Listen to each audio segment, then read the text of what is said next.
दोन्ही राजकीय गोटातनं भाजप आता महापालिकेच्या तयारीला लागलाय। देवेंद्र फडणवीसांनी पुणे महानगरपालिकेत भाजपचा परफॉर्मन्स कसा आहे, निवडणुकीच्या संदर्भात पक्षाची तयारी कशी आहे, या संदर्भात सविस्तर आढावा पदाधिकाऱ्यांकडून घेतलाय।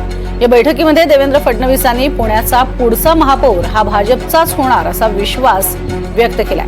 तर आपल्या 105 जागा भाजपकडे कायम राहणार आहेत। थोडक्यात गेलेल्या जागांवर महायुतीमध्ये चर्चा केली जाईल असंही त्यांनी म्हटलेलं आहे।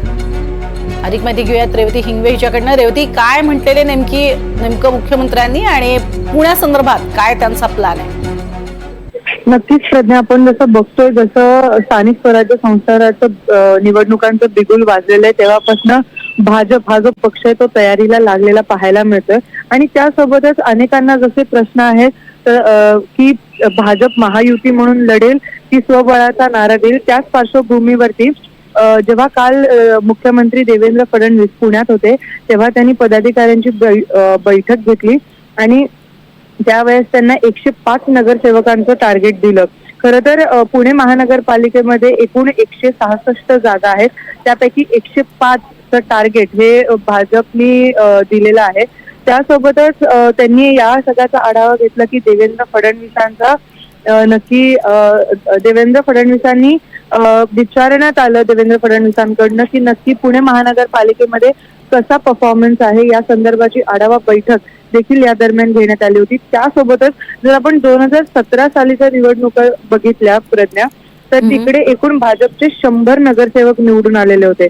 तर त्यासोबतच आता जर 2017 मध्ये भाजपने 100 नगरसेवक निवडून आणलेले होते, तर आता जेव्हा एक प्रकारचं आपण जर लोकसभेचं त्यांचा परफॉर्मन्स बघितला तर त्या पार्श्वभूमीवरती भाजपला 105 नगरसेवक स्वबळावरती निवडून आणणं शक्य आहे।